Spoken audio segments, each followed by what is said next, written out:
अस्सलाम वालेकुम स्टूडेंट्स। आज का जो लेक्चर है वो सेलुलर ऑर्गेनाइजेशन के बारे में है और ये जो लेक्चर है वो इस चैप्टर का चैप्टर नंबर 1 जिसमें हम इंट्रोडक्शन ऑफ बायोलॉजी को डिस्कस कर रहे थे। आई होप आपको समझ आई होगी। ये जो है वो लास्ट टॉपिक है, हम इसको वाइंड अप करते हैं इस चैप्टर को। And today we will be discussed about the cellular organisations के सेल की ऑर्गेनाइजेशंस कौन कौन से, इसकी कौन कौन सी टाइप्स हैं, इसकी एग्जांपल कौन कौन सी हैं। ये अमूमन शॉर्ट क्वेश्चन के लिहाज से आता है, तो मैं उसको एज ए शॉर्ट के तौर पर ही आप लोगों को बताऊंगी कि हम क्यों इसमें क्या कौन सी चीज़ें आ रही हैं। तो अगर आपको किसी चीज़ की समझ नहीं आती क्लास, आप मुझे कमेंट में पूछ सकते हैं, आप मुझे डिस्कस कर सकते हैं, हम डिस्कस कर सकते हैं। कुछ आपको पता होगा, कुछ मुझे आइडिया होगा, तो हम दोनों आपस में डिस्कस कर सकते हैं। Everything is easy if we have some question to ask someone. And then my last topic is the cellular organization of this chapter, and in this topic we have 3 definitions. First of all, the unicellular organization. Uni means same या uni means one type of cells. उन्होंने कहा है कि एक ऐसा individual, ऐसा living organism जो one type of cell से मिलकर बना हो और वो वहाँ और एक ही टाइप के सेल से मिलकर बना हो, या ओनली वन सेल से मिलकर बना हो और उसमें अपनी ज़िंदगी जो है वो एग्जिस्ट करता हो एक सेल के अंदर, तो हम इसे कहेंगे यूनिसेलुलर ऑर्गेनाइजेशन। और इसके अंदर 3 डेफिनेशन आती हैं, 3 एग्जांपल्स आती हैं। और पहली है यूग्लिना, सेकंड जो है वो पैरामीशियम है, थर्ड जो है वो अमीबा है। ये मैंने डायग्राम्स जो है वो मैंने आप बनाई हुई है। आप अगर डायग्राम चाहिए तो आप जो है पीछे वाली वीडियोस जो हैं, लास्ट वीडियोस मैंने अपलोड करते हुए आप वहाँ से उसको ले सकते हैं। डायग्राम बहुत इजी वे में बनाई हुई है ताकि बच्चे जो हैं उसको इजीली कॉपी कर सकें और उसको अंडरस्टैंड कर सकें और जो है उसको ज़्यादा समझ सकें। तो मेन चीज़ समझना होती है ना, आप उसको समझें और कोई क्वेश्चन होता है तो पूछें, खुद से पूछें, मुझसे पूछें, टीचर से पूछें। तो मैं ये एग्जांपल्स जो हूँ वो राइट कर रही हूँ, जिसमें मैं फिर दोबारा उसको एक्सप्लेन करती जाती हूँ। पैरामीशियम की लिखूँगी, मैं अमीबा की लिखूँगी और यूग्लिना की लिखूँगी। ये 3 एग्जांपल्स जो हैं मैं लिखूँगी। किसकी लिखूँगी? यूनिसेलुलर ऑर्गेनाइजेशंस, ऐसे सेल्स, ऐसे लिविंग ऑर्गेनिजम्स जो हैं ओनली वन सेल से मिलकर बने हों या वन टाइप ऑफ सेल से मिलकर बने हों, तो हम इसे कहेंगे यूनिसेलुलर ऑर्गेनाइजेशंस।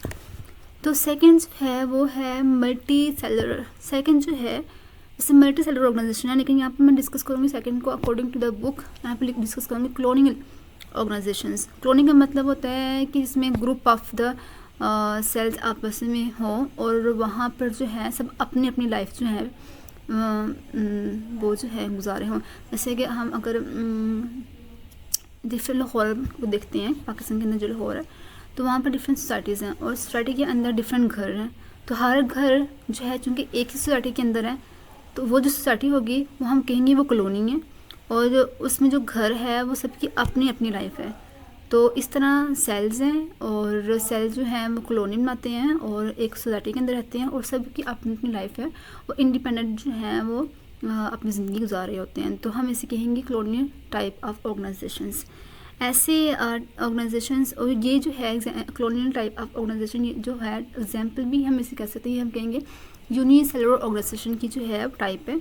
और इसके अंदर जो एग्जाम्पल हम लिखूँगी वो लिखूँगी वोल्वोक्स, एक सेल है और एक एल्गी है और ये ग्रीन कलर की होती है, the green alga which leave in colonies and to form most of the unicellular cells exist in it and independent life exist between them and कोई भी इनके दरमियान रिलेशनशिप नहीं होता, सिर्फ वो अपनी लाइफ को जो है वो वैसे ही फेस कर रहे होते हैं, वैसे ही उसको अंडरलाइन कर रहे होते हैं।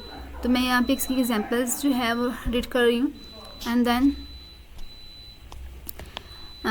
ये जो है मेरा लास्ट वाला टॉपिक है cellular organisations, the unicellular organisations and then the something on the colonial organisations. ये एग्जांपल्स हैं, कुछ डेफिनेशंस हैं। इस टॉपिक के अंदर सिर्फ डेफिनेशन और एग्जांपल को ही याद रखिएगा क्योंकि ये डेफिनेशन के लिहाज से इंपॉर्टेंट है ये वाला topic. And then the last वाला मैं लिखूँगी मल्टी सेलुलर ऑर्गेनाइजेशंस, ऐसे सेल जो मल्टी टाइप के सेल से मिलकर बना होता है, ऐसे ऑर्गेनाइजेशंस जो मल्टीपल सेल से मिलकर बने होते हैं।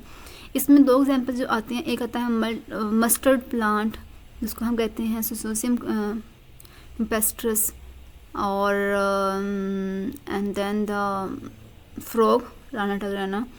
तो ये जो हैं दो एग्जांपल्स हैं। इसको इन दोनों एग्जांपल्स की हम कैरेक्टरिस्टिक्स से डिस्कस करते हैं। इसके साइंटिफिक नेम को याद रखना आप लोगों ने, और आपने देखना है कि इसके अंदर कौन सा इसका जो ऑर्गन है वो रिप्रोडक्टिव ऑर्गन है, कौन सा ऑर्गन जो है वो नॉन रिप्रोडक्टिव ऑर्गन है, कौन सा हम उसको रिप्रोड्यूस करने के लिए यूज़ करते हैं, कौन सा नॉन रिप्रोड्यूस करने के लिए यूज़ करते हैं। देन ये जो टॉपिक है ये भी डेफिनेशन के लिहाज से इंपॉर्टेंट है। अगर मैं इसकी मल्टी सेलुलर ऑर्गेनाइजेशन डेफिनेशन को देखती हूँ तो वो भी जो है वो डेफिनेशंस जो है वो भी जो सिर्फ कैरेक्टरिस्टिक्स के लिए इंपॉर्टेंट है और लॉन्ग क्वेश्चन के लिए इंपॉर्टेंट नहीं है। लॉन्ग क्वेश्चन के लिए इस चैप्टर के अंदर ब्रांचेस ऑफ बायोलॉजी इंपॉर्टेंट है, and then the level of organisation को स्टडी कीजिएगा जिसमें हम ऑर्गन और ऑर्गन सिस्टम को स्टडी करेंगे, and then population level, community level को हम स्टडी करेंगे। ये जो है लॉन्ग क्वेश्चन के लिए बहुत ज़्यादा इंपॉर्टेंट है, बट डेफिनेशन के लिहाज से चैप्टर के अंदर बहुत कुछ भी है अगर आप उसको रीड करना चाहो तो। अगर कोई क्वेश्चन नहीं होगा तो आप मुझसे पूछ सकते हैं, और मेरे चैनल को सब्सक्राइब करना बिल्कुल ना भूलिएगा। जो है ये है मस्टर्ड प्लांट। अब जो है मस्टर्ड प्लांट की मैं सबसे पहले इसको साइंटिफिक नेम लिखूँगी, एंड देन उसकी कैरेक्टरिस्टिक्स लिखूँगी, और मैं देखूँगी कि कब ग्रो करता है, इसके सीड्स कब निकलते हैं, हम कब उसको यूज़ कर सकते हैं। उसके बाद मैं लिखूँगी फ्रॉग में क्या आता है, फ्रॉगमेटिक भी उसका साइंटिफिक नेम क्या है, उसके अंदर कौन कौन से ऑर्गन है, ऑर्गन सिस्टम मिलके ऑर्गन बनाते हैं, ऑर्गन्स जो है मिलके टिश्यूज लेवल से बने होते हैं, और टिश्यू लेवल कौन से इसके अंदर मास्कुलर, नर्वस है, एपिथेलियम से डिफरेंट टिश्यू लेवल है, वो अंडरलाइन किया हुआ है मैंने, वो लिखा हुआ है। इसकी कैरेक्टरिस्टिक्स को आप स्टडी करना है।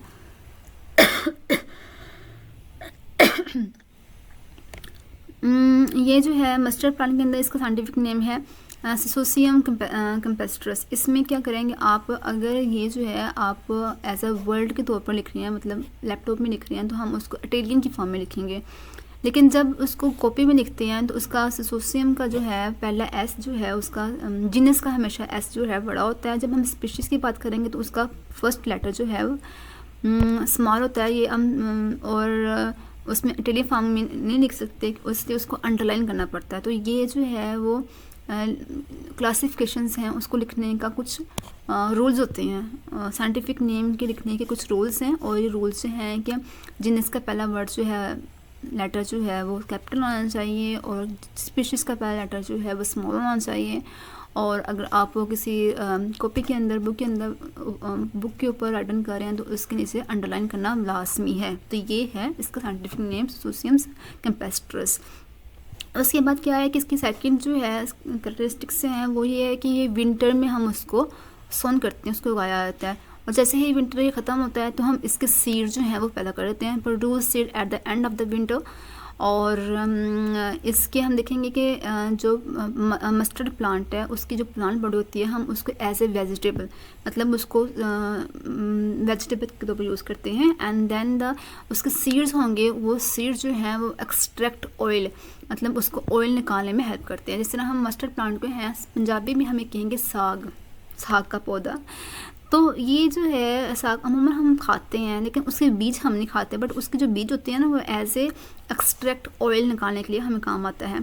अब मैं बात करूँगी कि मस्टर्ड प्लांट के अंदर वो कौन कौन से ऑर्गन हैं जो रिप्रोड्यूस नहीं कर सकते, और वो कौन कौन से ऑर्गन हैं जो रिप्रोड्यूस कर सकते हैं, जो कि सेक्सुअल रिप्रोडक्शन में पार्ट करते हैं। बट अगर मैं बात करूँ ऑर्गन ऑफ द इस बॉडी की, मस्टर्ड प्लांट के जो ऑर्गन्स हैं वो रूट, स्टेम, लीव्स एंड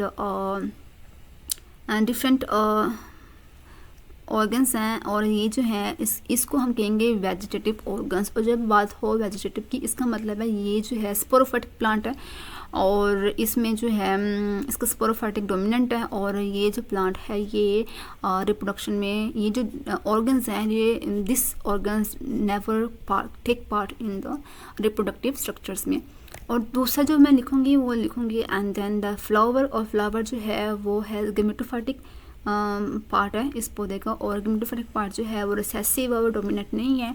और ये जो है ये रिप्रोडक्शन में sexual they can take part in the sexual reproductions to produce the new body of the plant.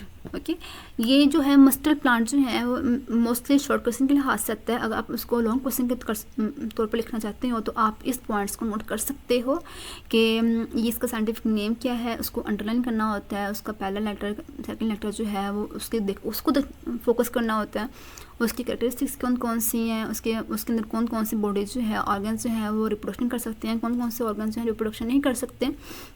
तो इस पार्ट्स के अकॉर्डिंग हम उसको डिस्क्राइब करेंगे मस्टर्ड प्लांट को। और चूँकि इसकी डायग्राम्स की भी आती है तो मैं जल्दी ही इंशाल्लाह से इसकी डायग्राम जो है आप लोगों को के साथ शेयर करूँगी with the help of the YouTube videos. Okay, with the help of the videos. And then मैं बात करूँगी फ्रॉग की। और फ्रॉग के अंदर क्या होगा कि हाँ जी, ये जो फ्लावर है वो रिप्रोडक्शन के अंदर ही पार्ट करता है, और ये जो है सीड पैदा कर सकता है, फ्रूट पैदा कर सकता है, ठीक है, और जो हमारे लिए बहुत ज़रूरी है। एंड फ्रॉग के अंदर क्या आएंगे, इसका मैं साइंटिफिक नेम लिखूँगी, जिसका नाम होता है राना टाइग्राना।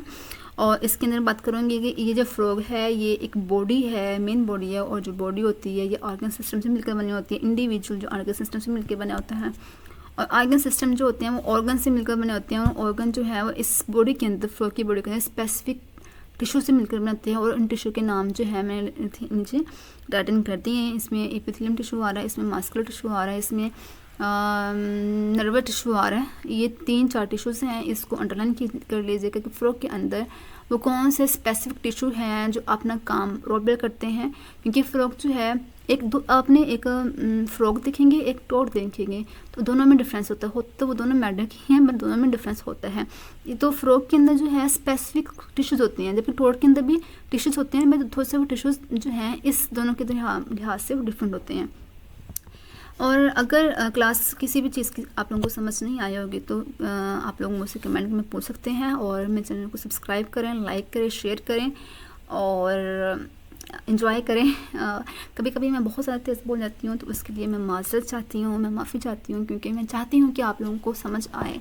बट कुछ लोगों की जेनेटिकली फ्रीक्वेंसी बोलने की बहुत ज़्यादा तेज़ होती है, तो उसके लिए माज़रत। बट मैं दिल से आती हूँ कि आप लोगों को क्लास की और मेरे बायोलॉजी पढ़ाने का स्टाइल जो है थोड़ा सा अगर इम्प्रूव करना, अगर आप चाहते हैं कि मैं इसको और इम्प्रूव करूँ तो मेरे लेक्चर को सब्सक्राइब करें, मेरे चैनल को सब्सक्राइब करें, उसको लाइक करें। एंड देन ये जो है लास्ट वाला जो है फ्रॉग मैंने हो गया।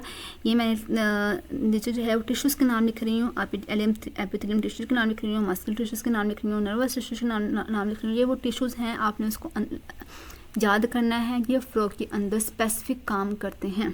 ओके, ये मैं लेक्चर